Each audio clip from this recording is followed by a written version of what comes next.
안녕하세요. 인지심리학자 이국희 교수입니다.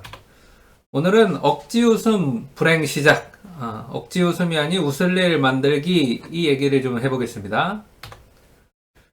일을 망쳤을 때, 또 고민이 있을 때, 미래가 또 너무 불안할 때, 그래서 막 머리가 지끈거릴 수도 있죠. 뭐 애인과 싸우고 또 헤어질 때, 또 이렇게 취업 준비생들은 잘 알아요. 저도 이런 문자 많이 받았었죠. 과거에는. 또 뭐 이런 거요. 귀하의 능력은 출중하시지만 모실 수 없게 되었다. 진짜 이거 누가 받은 말일까? 너무 궁금해요. 이거 귀하의 능력은 출중하지만은 모실 수 없게 되었다. 이게 뭔가 안 맞잖아요, 지금. 능력이 출중하면 모셔야지. 하여튼 이런 면접이 끝나고 때는 하여튼 뭐 최종 면접이 끝나고 입사 이렇게 지원하고부터 문자나 이메일을 이렇게 받았을 때 대부분 이제 슬프고 우울한 상황들입니다. 그렇죠? 좀 이렇게 불행해질 수 있고 우울해질 수 있고 좀 처질 수 있는 다운될 수 있는 상황들이에요. 그리고 정말 아무것도 하기 싫죠. 짜증이 확 났다가 살짝 뭐 눈물이 나기도 하고 어딘가 막 분풀이라도 하고 싶은데 분풀이 할 곳이 없으니까 막 답답하고 막막하고 그렇습니다. 때로는 막 가슴 한 구석이 좀 꽉 막힌 느낌이라서 막 소화도 안 돼요. 그리고 이제 뭔가 그래도 살아야 되니까 이런 상황에서도 저거 힘을 내려고 이렇게 막 시도하죠, 그래도. 예. 우리 인간의 어떤 회복 탄력성을 최대한 발휘해 보려고 노력합니다. 하지만 이런 상황에서 회복이 그렇게 쉽지 않을 때도 있어요. 이때 근데 누군가에게 전화가 이렇게 올 때도 있습니다. 나의 상황을 잘 아는 누군가. 내가 이런 약간 어려운 일을 겪고 있다, 우울한 일을 겪고 있다는 걸 아는 누군가에게 전화가 올 때가 있어요. 그게 가족일 수도 있고 친구일 수도 있습니다. 아무튼 나에게 좋지 않은 일이 있다는 걸 아는 누군가요. 슬픔에 빠져있을 나를 위로하려고 전화한 거죠. 그리고 이제 뭐 두런두런 이런저런 얘기를 해요. 그리고 전화를 끊을 때쯤 이제 어디선가 들어본 듯한 이런 데자부 같은 한마디가 이렇게 들려오죠. 친구야 또는 야 내가 슬픈 건 내가 아는데 그래도 웃어 일부러라도 웃어 거울 보면서라도 일부러라도 웃어라 미소 지어라 막 억지 웃음이라도 하라는 거지. 그러면 야 기분이 좀 풀린다더라. 야 웃으면 복이 온다잖아. 막 웃어. 아무리 힘들어도 웃어야 돼. 웃고 이렇게 그러면은 다 해결이 돼. 기분이 좋아진대. 슬프고 우울하고 지금 나쁜 일 있고 안 좋고 기분 처지는 거 알겠는데 억지로라도 웃어봐라. 뭐 이런 얘기 하면서 야 뭐 이렇게 한마디 덧붙여요. 야 그거 야 과학적 사실이래. 과학에서 다 밝힌 거래. 심리학이 그렇게 말했대. 여러분도 들어보지 않으셨어요? 심지어 이렇게 시도해보지 않으셨어요? 이런 얘기 듣고 또는 뭐 누군가 전화통화나 말을 통해서 이런 얘기 해주지 않더라도 본인 스스로 머릿속에 이런 그러니까 상식이 있는 거죠. 슬픈 일이 있을 때 웃어. 억지로라도 웃으면 복이 온다더라. 억지로라도 웃으면 행복해진다더라. 막 힘이 솟는다더라. 근데 어떠셨어요? 그래서 진짜 기분이 좋아졌습니까? 막 활력도 나고 힘도 나고 신나가지고 정말 방방 뛸 것 같은 그런 정도는 아니더라도 일상생활을 잘할 수 있을 만큼 정말 회복이 되던가요? 또 나를 슬프게 만들었던, 나를 우울하게 만들었던, 나를 처지게 만들고 다운시켰던 그 일이 정말로 더 생각나지 않게 되던가요? 제 예상이 맞는다면은 아닐 거예요. 물론 뭐 일시적으로 좋아진 듯 느낄 수도 있겠죠. 그런데 사실 이거는요, 진짜 좋아진 게 아니라 그렇게 그냥 믿고 싶었을 가능성이 더 높고요. 잠시 뒤에는 여전히 힘들고 괴로웠을 거예요. 그러니까 억지 웃음이 뭔가 나아지게 하지 않았다는 얘기죠. 억지로 웃으라고요? 기분이 좋아진다고요? 막 슬프고 다운되고 막 처지고 짜증날 때 때로는 약간 정말 이렇게 울분이라고 하죠. 그럼 울분이 막 있을 때 억지로라도 막 거울 보면서 이렇게 막 웃으면 기분이 좋아진다고요?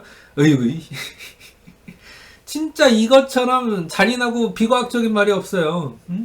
슬프지만 억지로 웃으면 복이 온다고요? 아유, 진짜, 누구는, 이런 말을 퍼뜨리는 사람에서 그냥 꼴밥을 꽝 정말 하고 싶을 때도 있어요. 선무당이 사람 잡는다고요? 과학에서 언제 이런 얘기를 했어요? 과학으로 포장된 이런 말들이 사실 사람을 잡는 거거든요. 심리학이 언제 이런 걸 얘기했습니까? 심리학은 이런 걸 얘기한 적이 없어요. 억지로 웃으라고 한 적이 없단 말이에요. 자, 더 오해가 깊어지기 전에 결론부터 내려드리도록 하겠습니다. 여러분, 힘들 때, 짜증날 때, 슬플 때, 화날 때, 막 울분이 있을 때, 우울할 때, 처질 때, 억지로 웃으면요, 행복은커녕 불행해져요. 이게 결론이에요. 자, 여러분은 지금 좀 깜짝 놀랐을 수도 있어요. 여러분들의 상식과 너무 다른 결론이 등장하고 너무 다른 얘기를 제가 하니까. 또 마음속에 약간 반발심이 생겼을 수도 있습니다. 나는 이렇게, 이렇게라도 막, 웃으니까 기분 좋아지던데? 뭐 이렇게 얘기하면서. 근데 정말 미안한 얘기지만, 정말 죄송한 얘기지만, 이런 식으로 억지로 웃어서 기분이 좋아졌을 정도라면요. 그때 여러분들은 진짜 시련이나 역경을 겪은 게 아니에요. 진짜 시련이나 역경을 겪어보는 그거는 억지 웃음 뭐 이런 걸로 회복되지 않아요. 진짜 시련과 역경을 겪어본 사람은 알 거예요. 이게 억지로 웃어서 회복되고 그런 게 아니거든요. 심지어 이렇게 억지로 웃으면요, 역효과가 나요. 역효과가 나서 더 불행해지죠. 억지로 웃으면 행복해진다는 이런 어떤 신화 같은 얘기는 그러니까 잘못된 겁니다. 잘못됐어요. 오히려 불행해진다가 과학적 사실이에요. 자, 그래도 한번 이 얘기가 어디서부터 좀 나온 것 같으냐, 이런 어떤 생각의 어떤 뿌리, 이런 우리 대중적인 상식, 잘못된 상식이죠. 뿌리가 어디서 나왔는지는 좀 알 필요가 있는데, 그거는 아마도 이 체화된 인지라는 인지심리학적 이론에서 나온 것 같습니다. 체화된 인지, 영어로는 이제 embodied cognition 또는 grounded cognition이라고 부르는 건데, 이 체화된 인지라는 것은요, 인간의 신체적 행동이 인간의 마음에 영향을 미친다는 하나의 가설이에요. 인간의 신체적 행동, 우리가 외부적으로 하는 이런 태도, 행동이, 우리의 제스처가, 또 우리가 하는 어떤 몸짓, 이런 것들이 인간의 마음에, 인간의 심리에 영향을 미친다. 이 가설이죠. 그러니까 이게 이제 전통적인 인지심리학적인 이론하고는 반대가 되는 겁니다. 무슨 얘기냐? 체화된 인지는 인간의 신체적 행동, 겉으로 하는 행동이 마음에 영향을 미친다는 거잖아요. 근데 원래 전통적인 심리학은 이거예요. 마음이 행동에 미친다는 거죠. 우리 내부가 외부에 영향을 미친다는 건데, 체화된 인지는 반대로 얘기한 거죠. 외부가 내부에도 영향을 미칠 수가 있어. 이 외부에서 우리가 하는 행동이 인간의 내부를 오히려 바꿀 수가 있어. 이렇게 한 거죠. 예를 몇 개 들어볼게요. 여러분, 이런 경험은 진짜 있을 수도 있고 주변에 본 적도 있을 거예요. 본인이나 어떤 사람이 막 아픈 척을 합니다. 막 아픈 척 연기하고 막 꾀병 부리다가 진짜 아파지는 거예요. 이런 것도 일종의 체화된 인지죠. 체화된 인지는요, 다양한 연구를 통해서 드러나기도 했는데요. 누군가의 말을 들을 때, 연설을 들을 때, 뭐 강연을 들을 때, 토의 같은 걸 들을 때, 고개를 끄덕끄덕 위아래로 끄덕끄덕 하면서 들으면은 어떻게 될까요? 이러면서 듣는 거예요. 그러면요, 그 연설에 동의할 확률이 높아집니다. 왜냐고요? 끄덕끄덕 자체가 뭐예요? 이건 전 세계적으로 거의 동의의 표현이거든요. 그러니까 외적으로 동의의 표현을 하면은 우리 마음이 동의하게 된다. 그게 체화된 인지예요. 이게 밝혀졌어요. 그럼 반대도 되겠죠, 그러니까. 반대로 누군가의 연설이나 강연이나 말을 듣는데 아니야 도리 하면서 들으면은 이 머리를 좌우로 움직이면서 들으면 어떻게 될까요? 연설에 반대하게 될 겁니다. 맞아요. 이렇게 이 추론이 정답이에요. 실제로 과학적 사실입니다. 대부분의 문화권에서 이렇게 도리도리 하는 것은 이런 신체적 행동은 반대의 표현이니까요. 또 고개를 이렇게 좀 딱 들고 눈은 정면을 보고 응시하고 살짝 높은 곳을 보면서 가슴을 이렇게 쫙 펴고 보폭을 크게 하면서 또 팔 스윙도 촥촥촥 이렇게 크게 하고 약간 빠르다 싶을 정도로 걸으면요, 기분이 좋아지고 자신감이 상승합니다. 그러니까 이런 거 이제 파워 워킹이라고 하잖아요. 이런 파워 워킹, 파워 포즈를 하면은 우리 뇌가 이 사람이 자신감 있나 보다, 성취감이 뭔가 있나 보다, 기분이 좋은가 보다 이렇게 해석한다는 얘기죠. 그래서 이런 실제 파워 워킹, 파워 포즈를 취하는 이런 어떤 걷기 운동, 이런 것들이 신체 건강뿐만 아니라 정신 건강에도 바람직합니다. 반대로 고개를 약간 이렇게 숙이고 아래를 내려다보고 이렇게 가슴을 움츠리고 보폭을 작게 하고 이렇게 약간 흐느적들이 이렇게 걸으면 기분도 나빠지고 자신감도 하락해요. 그러니까 신체적 행동들, 이런 제가 지금 말한 신체적 행동들은 우울할 때 하는 행동이죠. 그러니까 지금 우울하지 않았는데 내가 우울한 행동을 하니까 우리 뇌가 우울하다고 해석해버리는 일도 가능할 수 있다는 거예요. 이런 게 다 체화된 인지입니다. 여기까지 좋아요. 과학입니다. 훌륭하죠. 근데 문제는 이제 그 다음이에요. 여기까지는 괜찮은데 문제는 그 다음입니다. 이런 체화된 인지 관련 연구들이 조금씩 알려지면서 이 연구를 약간 과도하게 일반화시키려는 경향이 나타났어요. 그리고 이런 과도한 일반화 가운데 하나가 바로 오늘의 주제, 슬플 때 웃어라라는 겁니다. 왜 이런 생각을 하게 됐는지는 뭐 좀 이해는 돼요. 신체적 행동이 마음에 영향을 미친다고 하니까 이렇게 억지로 그냥 이렇게 억지로 웃는 이 행동이 억지로 미소 짓는 이 행동이 기분을 좋게 해줄 거라고 믿은 거죠, 그냥. 이런 추론을 하시는 분들이 있었던 거예요, 그러니까. 근데 이분들이 모르고 있었던 사실이 있어요. 제가 앞서 언급한 것들은 과학적으로 증명이 된 건데, 억지 미소가 기분을 좋게 해준다는 가설은요, 과학적으로 증명된 적이 없어요. 오히려 반대의 결과가 증명됐죠. 반대의 결과가 반복 검증되고 있어요. 무슨 말이냐? 불행할 때 억지로 웃으면요, 행복해진다고? 아니요. 완전히 반대입니다. 인생을 허무하게 느끼면서 불행해진단 말이에요.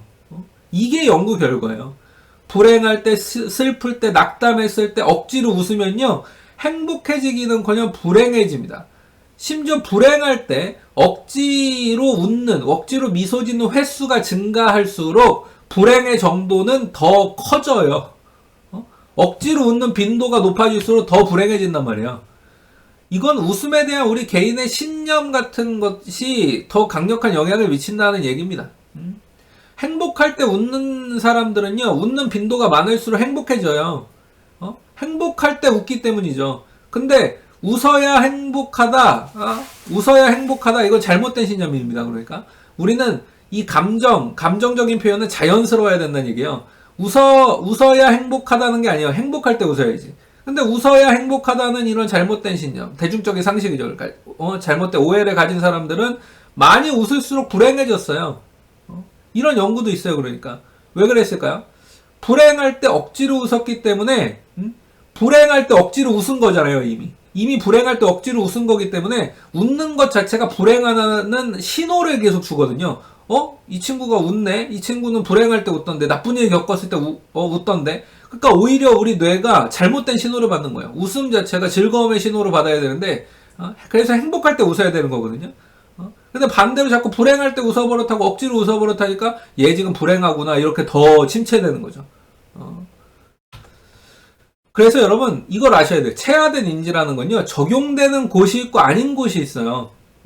특히 억지 웃음은 억지로 웃는다고 해서 우리 마음이 개선되지는 않습니다. 이런 억지 웃음은 그 자체가 거의 또 불가능해요, 사실.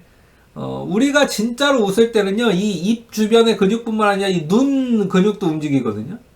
그러니까 입은 약간 이렇게 올라가야 되고 눈은 살짝 이렇게 내려와야 된단 말이에요. 근데 억지로 웃을 때 우리가 실제로 조절할 수 있는 근육은 입 근육뿐이에요. 이렇게밖에 안 돼.